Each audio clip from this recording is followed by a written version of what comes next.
मैं उछल कूद नहीं कर सकूं भाई साहब। तो बोला कि दूसरे ने बोला कि वो तो घर पे खुदा फांदी कर ले। तो क्यों? बोला कि यो एक पाँव में फ्रैक्चर है, तो घर में उछली के चले। बोला तो बोले वो फ्रैक्चर भी यही मिलियो था तो दूसरों भी हो जाएगा। अच्छा, जिनको बोरा एक को दिया तो सज्जन ने मना कर दिया, बोला कि यो मत दो यार, दूसरों दो। अरे बोले क्यों? बोले तो पशु आहार को बोरो है, कम से कम बोरो तो ढंग को दो। बोले यार देसी घी को दे दो कम से कम। आदमी उसमें भी सिलेक्ट कर रहे। बोले जब बोरे में घुसना है तो क्वालिटी के बोरे में घुसना, पशु आहार के बोरे में नहीं घुसूं। आप देखो कितना आनंद जत्र जत्र बिखरा हुआ है।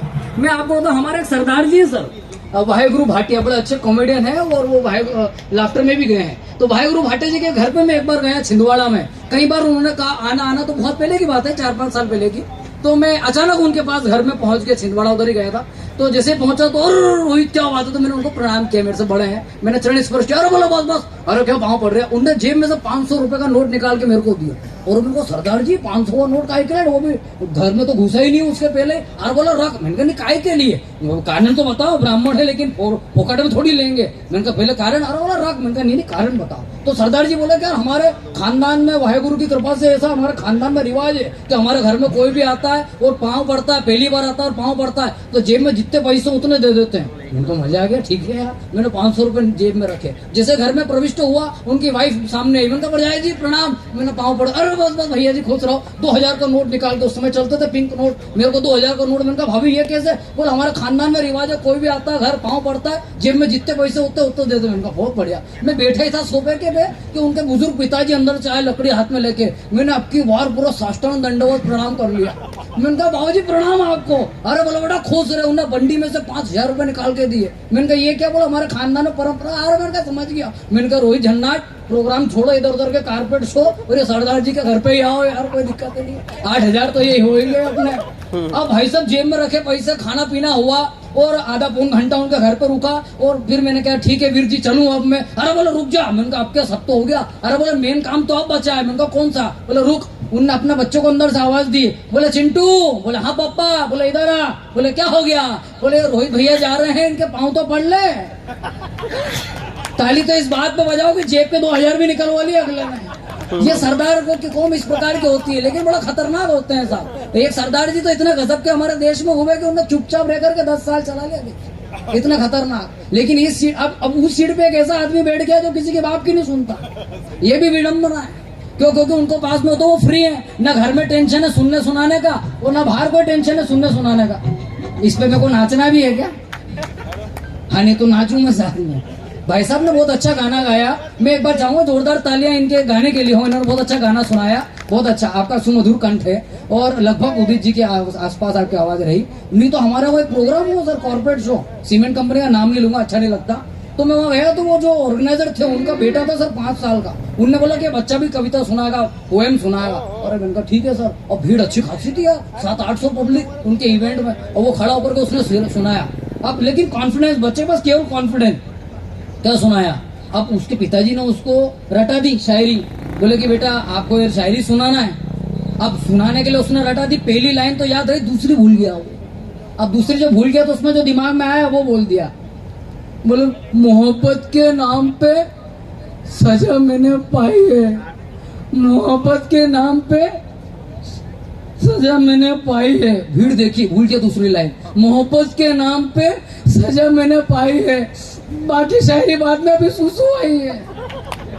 बता। और गाना तो गाना आपने जो गाया बड़ा सुरीली, सरस्वती आपके कंठ में विराजी थी। वो एक लड़का खड़ा हुआ, उसने गाना गाया भाई साहब, मोदी जी की आवाज बड़ी गजब निकाली आपने, सैल्यूट आपको यार, बहुत शानदार। मैंने बहुत सारे लोगों को सुना है लेकिन वाकई में तो वो खड़ा हुआ, उसने गाना गाया। अब देखो ना टैलेंट, और वो गाना तो गाया लेकिन कृपा थोड़ी सी अटक गई सरस्वती की कि उसके दिमाग दिक्कत ये कि वो हकलाता था बोलने में। अब वो हकला है, अब वो गाना तो गाना पर यार कॉन्फिडेंस का सिंगर वो। अब वो गाना किस प्रकार से गाया वो देखना, मजा आएगा आपको। उसने गाना शुरू करा। अब आप लोगों के सामने एक बहुत शानदार गाना गा रहा हूँ, गलती हो जाए तो कर देना। जादू तेरी खुशबू तेरा, जादू तेरी नजर, खुशबू तेरा तू हाँ कर या ना कर, तू हाँ कर या ना कर, तू है मेरी तू है मेरी। तो नीचे सर बैठे थे, कोई सुरेश शर्मा जी जैसा, तो उन्होंने चिल्लाया, बोले ऐसा कैसा गाना गा रही है, जरा ढंग का गाना गा। तो उन्होंने बोला कि ठीक है, अब आपके जमाने का गाता हूँ। फूलों की रानी बहारों की फूलों की रानी बहारों की मलिका, तेरा मुस्कुरान गजब हो गया तेरे। ताली, अगर मजा आया तो ताली एक बार मिल करके बजाओ आप लोग। मेरा खुद का यूनिक एक कैरेक्टर जो बहुत वायरल भी हुआ, मैं आपको सुनाता हूँ, आनंद लेना। कि हमारे बीच में मैं बस में सफर कर रहा था, तो बस लगभग खाली थी तो लोग अपने अपने हिसाब से, किसी ने रुमाल रख रखा, किसी ने क्या रख रखा। तो एक बुजुर्ग महिला चढ़ी, वो बैठने लगी, तो किसी ने बोला डॉक्टर माँ पीछे जाओ, जगह नहीं है, जाओ, फोकट में व्यर्थ। और दूसरी जगह बैठने लगी, तो किसी ने डॉक्टरी माँ मेरा बैग रखा दिख नहीं रहा, जाओ पीछे जाओ। किसी ने बैठने नहीं था, तो बुजुर्ग महिला को बड़ा दुख हुआ। तो वो उसका दुख वो कंडक्टर नहीं देख पाया सर, तो उसने गेट पे से कहा, बोला डॉक्टरी माँ कोई बात नहीं है, तो पागल लोग हैं, या मेरे बोनेट पे बैठ जाओ, पागल लोग हैं, बोनेट पे बैठ जाओ। तो डॉक्टरी माँ आकर के बोनेट पे बैठ गई। अब बैठ के तो गरम गरम चेटे भी सही गरम लगे यार, पर ठीक है, यथा परिस्थिति बैठ गई। अब वो जैसे ही बैठी, चल रही, अगले स्टॉप पे एक सुंदर 25 साल की खूबसूरत लड़की चढ़ी सर। जैसे वो चढ़ी तो कोई अपना रुमाल हटा रहे, मैडम यहाँ बैठ जाओ, तो अपना पर्स हटा रहे, मैडम यहाँ बैठ जाओ, कोई बैग हटा रहे यहाँ, पर वो पट्टी बैठे नहीं, इधर उधर ठुमके। तो उसकी नौटंकी देख करके डॉक्टरी माँ का दिमाग खराब हुआ। तो उन्होंने वो बोनट पे से बैठे बैठे उसको बोला, किस अंदाज में बोला, उसके मजे लेना। डॉक्टरी माँ बोनट पे से बोली गुस्सा होकर के, बोले बेटी, ये नन्ही, अरे बैठी जा, मैं तो थोड़ा साल बाद थारे पे बोनट पे बैठना है। बोनट पे बैठना। मेरा वीडियो वायरल हुआ। अब ये हुआ कि वो जो बुआ जी थी वो गई राखी पे, और फूफा जी ने वो बुआ जी को फोन लगा करके सजेशन दी कि तेरे को राखी पे जा रही तो क्या करना।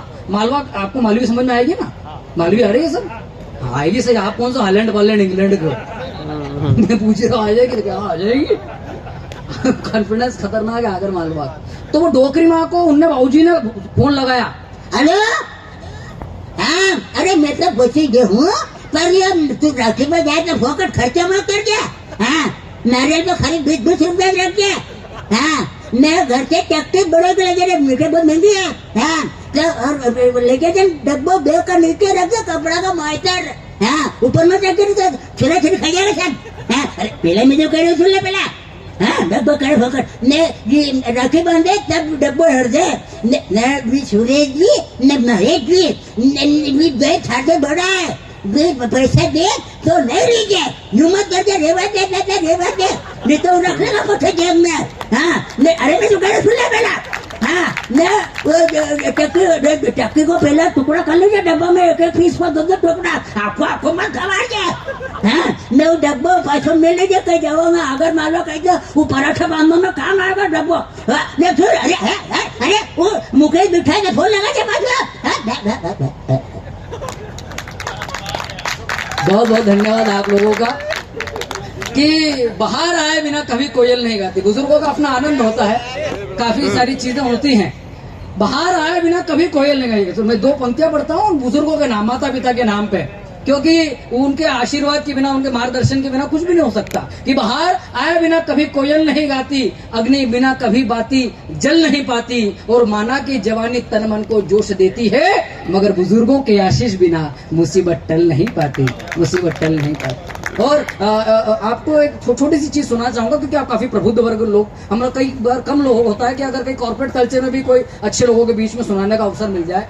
मैं बात सुनाना चाहूंगा कि सर एक प्रोग्राम हुआ, उस प्रोग्राम के बाद में फैक्ट्री शुरू हो गई। फैक्ट्री नई शुरू हुई थी, वहां पे मशीन खराब हो गई, उसको सुधारने में वो मैकेनिक, वो इंजीनियर्स लग गए, हेड ऑफ द डिपार्टमेंट भी लग गए, लेकिन वो मशीन शुरू नहीं हुई, चालू नहीं हुई। घंटों परेशान होने के बाद एक बंदे ने बोला कि सर यहाँ से थोड़े 2-4 कदम पे एक गैरेज है, वहाँ पे बुजुर्ग मैकेनिक है, काफी अनुभवशील है, उनको बुला करके ट्राई करें। अरे बोले ठीक है, बुला लो। उन मैकेनिक को बुलाया, वो बुजुर्ग दादा आए, उन्होंने उसका मेन स्विच ऑन करवाया, मशीन तो बंद थी ही सही, उन्होंने घुमा फिरा और 10-15 सेकंड के बाद में उन्होंने एक हथौड़ा लिया और 2 हथौड़े मारे और वो मशीन शुरू हो गई।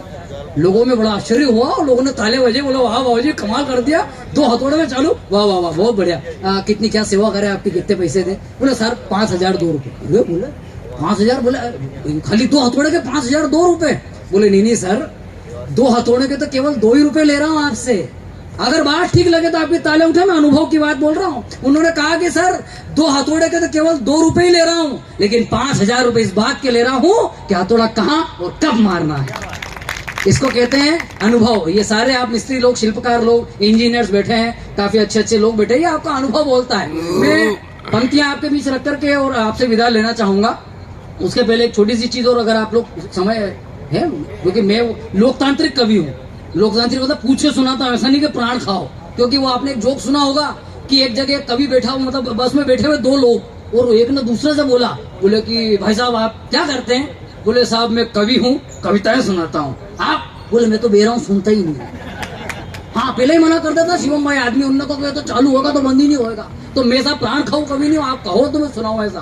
तो अक्सर आपने देखा कि देखते हो आपके लोग होली मनाते हैं, त्योहार मनाते हैं, तो उसमें पी भी लेते हैं। अब पीते हैं वो तो ठीक है, लेकिन उस पीने के बाद जो मजा बिगड़ता है, आनंद आता है, वो देखो आप। एक जगह हमारे इंदौर में लाल गेट है, वहाँ माता जी का रानी सती गेट, वो बड़ा भारी बना हुआ, सत्य घटना, रानी सती गेट बड़ा बना हुआ, 2 शराबी उधर से चले आ रहे, तो एक वो बड़ा भारी गेट है, तंबू बराबर। अब वो एक शराबी, उनमें से एक शराबी बोले रुक।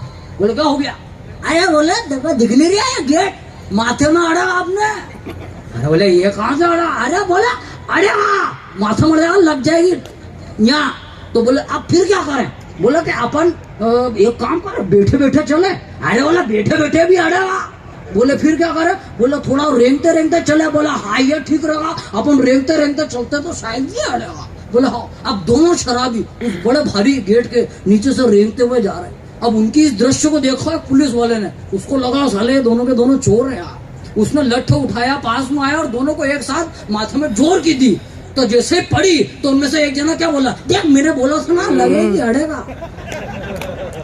बताओ, हमने होली का प्रोग्राम किया सर, मैं रोहित झन्नाट, वाहिगुरु भाटा जी को बुला लिया, कुलदीप रंगील और भी सारे लोग आ गए, गेट टुगेदर चल रहा। हमने गाना गाया, मेरे अंगने में तुम्हारा क्या काम है, जो है नाम वाला वही तो बदना, जिसकी बीवी लंबी। सुना आपने गाना? वो है सही। तो हमने पूरा गाना गाया, उधर से शराबी आया, माइक छुड़ा ले मेरे हाथ में से, वो बोले मेरे अंगने में, उसने जो लाइन जोड़ी वो सुनना, बोले मेरे अंगने में तुम्हारा क्या काम है, जो है नाम वाला वही तो बदनाम है, मेरे आंगने में। अरे जिसकी बीवी है ही नहीं, अरे जिसकी बीवी है ही नहीं उसका भी बड़ा नाम है, ओटले पे सुला दो, कमरे का क्या काम है मेरे। तो आप यत्र तत्र बिखरा पड़ा हुआ है। आदरणीय सुरेश सर बैठे हुए, भंडारी साहब बैठे हुए हैं, और भी लोग बैठे हुए हैं।